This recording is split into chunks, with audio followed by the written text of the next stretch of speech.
We're going to take you live to Sydney. New South Wales Opposition Leader Chris Minns is speaking. We just heard from the Premier. Here's the Labor leader. I think that Labor's energy policy would only provide 3%, I think it was, of the energy that he's confident coalitions of renewable energy. In terms of that criticism from the other side, and maybe what do you make of their package they've announced as well?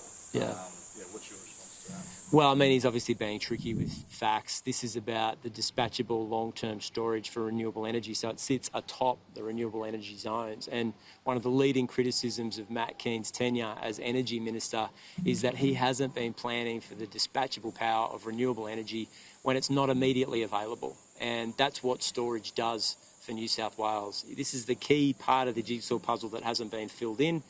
And I think that Jihad and the team and myself are looking to be a government that tries to look down the runway about emerging problems so that we don't just keep lurching from crisis to crisis.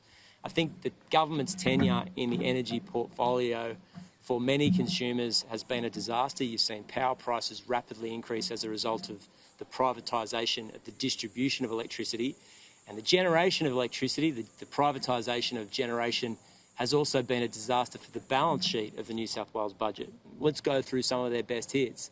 Vales Point privatised for $1 billion. And then, sorry, I'll start that again. Vales Point privatised for $1 million. And then on-sold by the new private owners of that for $200 million just a couple of months ago. Araring Power Station privatised for $50 million, and we found out through a call for papers that the government was attempting to buy it back for over $200 million just to operate for a couple of years, because the privatisation of critical infrastructure that we need to keep the lights on has happened under the coalition, and that's putting serious pressure on household bills and the stability of the network. Can I just add a little bit to that?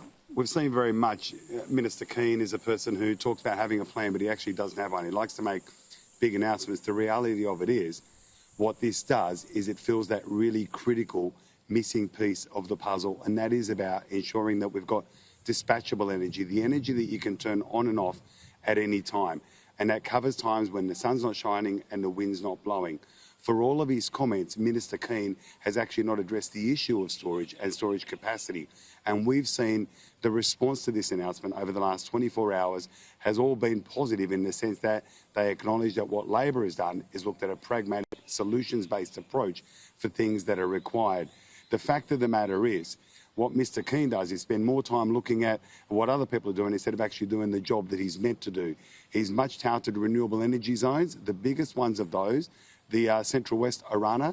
It doesn't even have one single shovel-ready project yet.